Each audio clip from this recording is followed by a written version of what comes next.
Hello everybody and welcome back to Air Tycoon 5. I think this is probably episode, oop, that's loud, episode 10 now.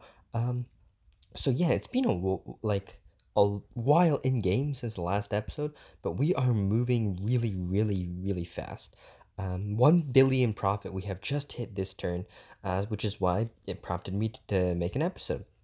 Now, our strategy has shifted a little bit from Tupolev 747s, and now we're just going for DC8 747s slash 707 and 747s. And another thing we've been doing is I've managed to occupy all the slots in LAX, all the ones in Chicago, and all the ones in New York now, and that kind of just leaves me with Paris still available. Now, there's a few slots left in Paris, and I do not know whether I should be desperately trying to grab them, so that's what we're going to be doing, is desperately grabbing them.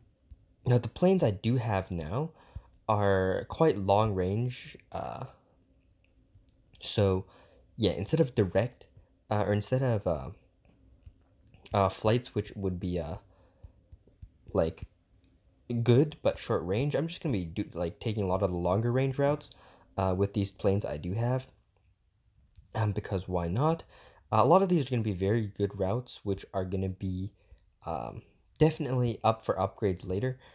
Okay, apparently that's a bit too far, even for my upgraded aircraft. But yeah, like a lot of these are gonna be easily up for upgrades later, like especially to longer range, larger planes. Like I don't know, maybe probably even a 747 sized aircraft would be fine for this kind of route.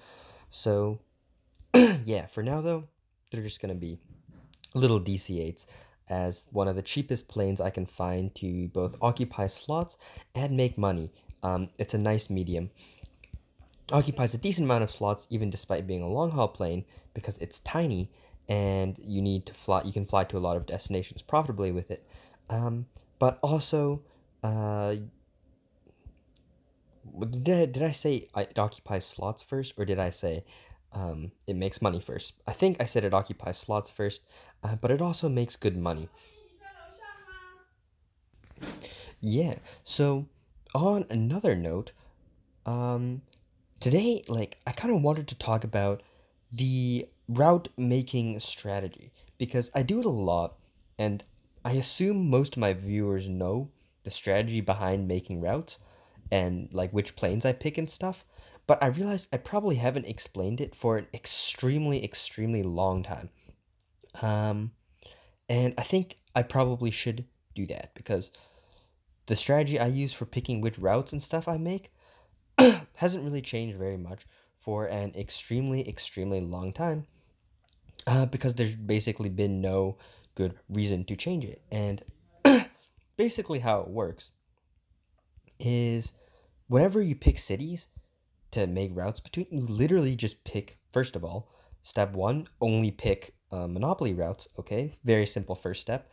Step two is when after you pick only monopoly routes, is you look at the business and tour numbers, because they're truly the only thing that matters. And not only do you not look at both of them, you just literally add them up, and that's the number you look at. You don't care if a city has significantly more business or tour, or vice versa. In general, these things are not very important at all. And in fact, you can basically ignore like a city with 300 um, tour and 100 business will perform quite similarly to the counter, like to the opposite of that, which would be I can't remember which one I said had 300, but you just switch them and it would perform very similar. So with that in mind, basically, the kind of numbers you're looking for certain different aircraft, I don't have an exact formula, because the world's like and stuff vary too much for this to be constant, in the sense that I don't play enough. But this isn't generally how I feel. So I've noticed for 747s, they easily fill up to 100% if you connect them with a stopover route. These are all stopover routes, by the way, from a city with 800, for example, London. London is 1,100. So pretend it's 800. 400 business, 400 tour. Just pretend it's that. Then any city with a combined business and tour of 200 will easily fill it up with a stopover route with a 747. So if I take a look at one of my cities with a 747, we can see it's never dropped from 100% occupancy in its life. And that's because London is much bigger than 800. And where is this? Where's this city? Indianapolis is much bigger than 400 even. So yeah, that route's guaranteed to be full basically. Now, when you scale this up, so when the bigger city gets to 900, you only decrease the size of the smaller city you want to connect to by 50 points. The reason for that is whenever there's a huge imbalance between one city and another, so like for example, city of 1,100 connecting to a city of 200, for whatever reason, it does not scale as well as two cities similarly sized.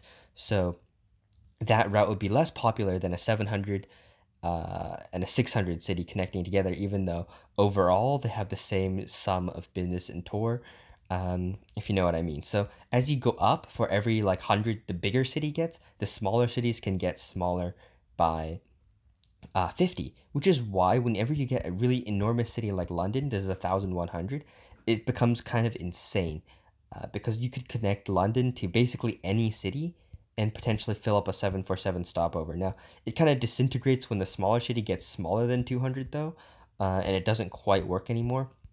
But it is possible, I believe, to fill a 747 to a London which is as big as the one in this world. But keep in mind, it's very sensitive, right? Because if the smaller cities drop even a little bit, it gets really bad when they get smaller than that. So I wouldn't recommend going any smaller than I have just mentioned. Now, I'm going to use the remainder of these on LA because I can't think of more long range routes to good old Paris over there. And I think I'm going to go ahead and basically for Paris, hope that my short range planes arrive before all the slots are gone. And if all the slots are gone, it's not a big deal. What I can do is I can simply wait for economic crisis, which I know there's one in the late 80s. And at that point in time, I can go ahead and grab all the slots.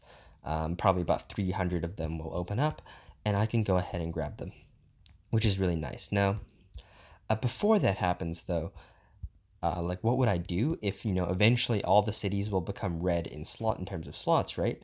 My plan for that is simply just start upgrading my existing aircraft to larger ones, and then offloading these smaller airports to smaller, less busy hubs, which might not be full, even for the whole game.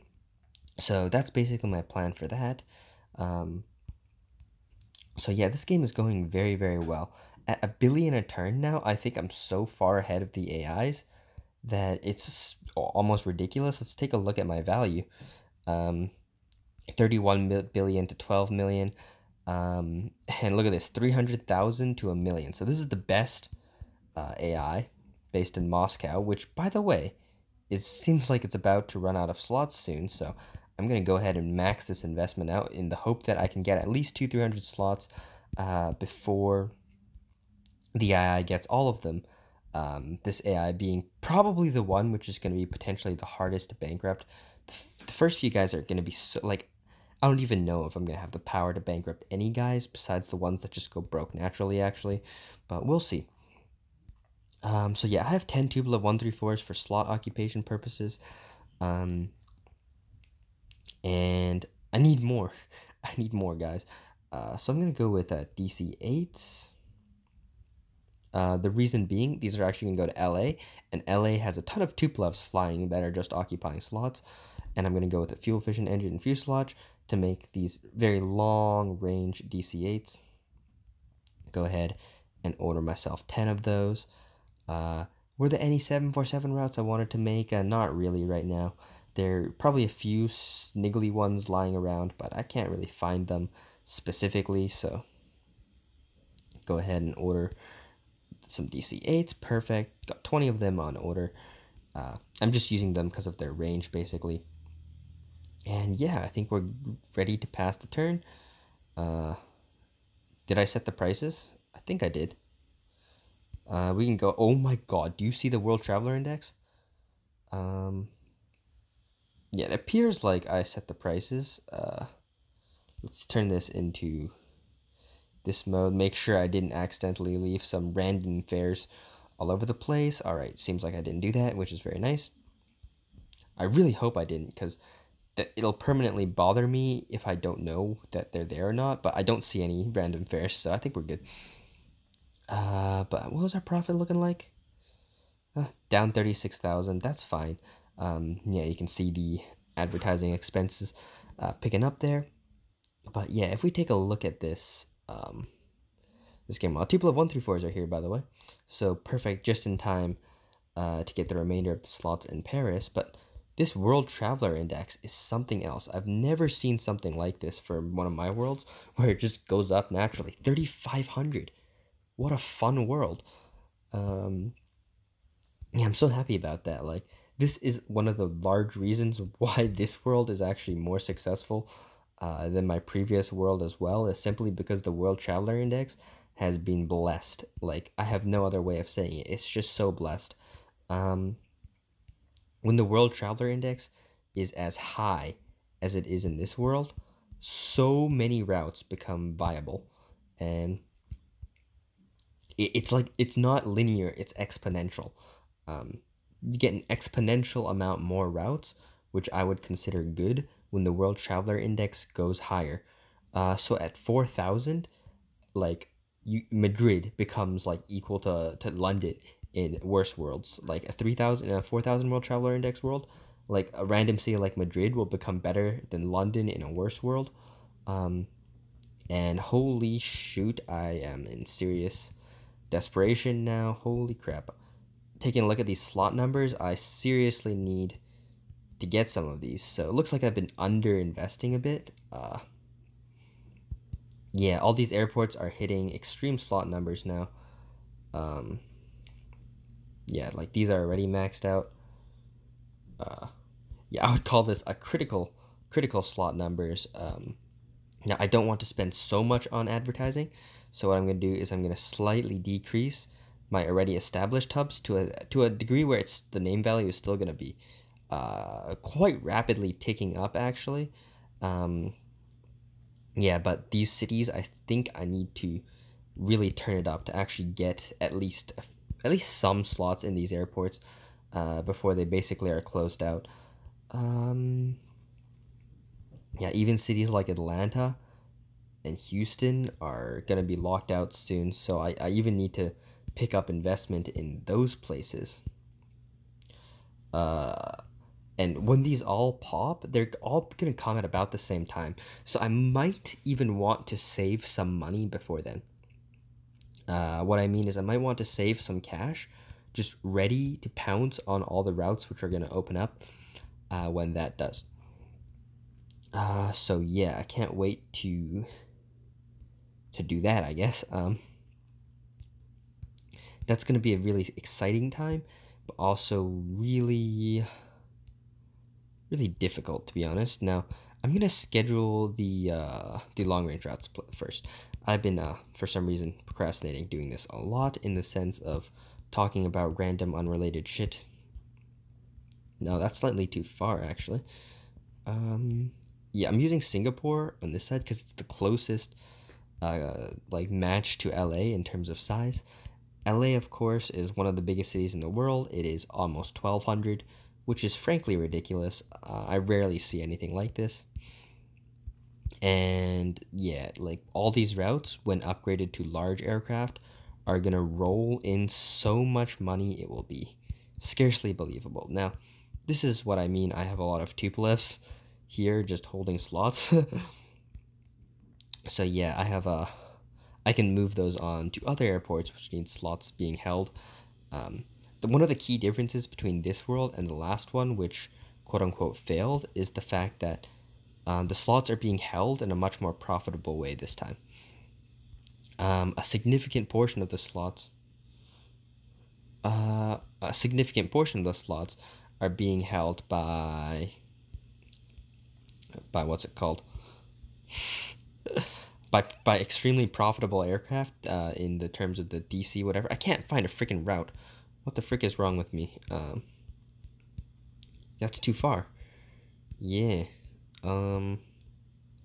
These are all too far, so I have to look in this area. Like, look at this. I'm pretty thorough. Oh, there we go. Then all the way to Singapore. Yep. Yeah, it's getting more difficult to find the routes even to LA, but like, yeah, when these get upgraded to like 737s or probably even 777 sized aircraft or Boeing 747 SP sized aircraft, if there's a good one in the era of time where I'm going to be looking to upgrade those, that would be so great, but I'm not sure if that's going to be the case. Also, what I'm not sure about now is how many, like, this should be a 747 for sure. This should not, so let's see if this can't make it to Singapore, I'm almost sure. Oh, wow, it can. Oh, no, it can't. The reason being is this batch of what's it called, DC8s only has one range upgrade. So yeah, it looks like I'm missing a bit of a conversation here, but unfortunately they caught me just during the recording hour. So let's see. Do you see anything in here? Like, these two cities are quite frankly terrible, and I don't want to make those routes yet. I think we got just about everything in France. Yep. Everything in Italy. Let's do Italy. Can that make it to Singapore? Yes, it can. And just go ahead and fix that. And geez, this is a lot and a lot of routes we are getting now. Yeah, just with a little bit more range though. I mean, we could reach a whole nother band of cities in the world, like this area, which has a ridiculous number of cities in it. So, oh my gosh. I completely forgot about the south of Italy and stuff like that. There are a lot of cities over there. Yeah, geez, we're going to need a lot more of these DC8s. Yeah, like we need this entire band of cities too. Like, these can probably reach Asia on these range boosted ones. Not Singapore, but should be able to reach Beijing, for example. Oh my gosh, even Beijing is running out of slots. Okay. The World Traveler Index may be great for me, but it seems to be also great for the AIs, who are freaking prospering, which is not good, because that means I'm going to have to kill a lot more prospering companies, which is more difficult than killing struggling companies for obvious reasons. Let's see how to do this. Gosh, these guys are reaching incredibly high slot counts. So let's max that out. Oh my gosh. That is pitiful progress we are making there. And Tokyo's almost done. So I almost have a Tokyo hub. What the? Alright. Everywhere is reaching critical levels. It's time to just sink the money, the cash. Oh gosh. That really ballooned extremely quickly. But I am so far ahead of pace because I wanted 1 billion, I said, at 1990, and we're 2 years before that, and we're still high in profit. So I think even though my costs just ballooned thanks to realizing that I need to get these hubs done before I'm really out of slots, yeah, that's gonna be tough. Yeah, it's gonna be real tough. Alright, so that's done now. Finally, that took a long time thanks to my getting distracted very numerous times. It's time to set the price as well, like this, as so. And then we can go ahead and get most of the remaining slots in Paris with Tupolevs, and I'll just do that off camera. It's kind of boring, and then I'll be right back. Alright guys, I'm back, and I just want to point out something really bad. Do you see here a weird 3D effect going on? I feel like the number of routes I have is somehow screwing up the way the game does math or something, because look at how far these cities are getting from where they actually are. Look at LA, it's like sticking out of the world. Oh my god. It looks kind of funky too. I'm even starting to notice it on the global map scale. Like everything's not quite lined up right anymore. But yeah, on the other hand, look at all the routes which are popping up. Like that is impressive. I mean, maybe the world will just be completely white in like the upper hemisphere one day. That would be pretty funny. Um, I should kind of aim for that because I think that would be great. Um, on the other hand, I'm gonna need the slots for that somehow, and I don't know how I'm gonna get that because it's gonna be really hard to bankrupt a lot of the companies who are higher up right now. I mean, there's three on this list now. They're all pretty terrible. I don't want any of them. This guy's actually not bad. 7 million for 116,000. That's not too bad. 5 million for 95,000 is not too bad either. I don't know what makes them appear on this list. Um, I really don't know, but like 112,000 is not even close to bankrupt. You know what I mean? Like that's a healthily profitable airline. That's a great margin too. Wow.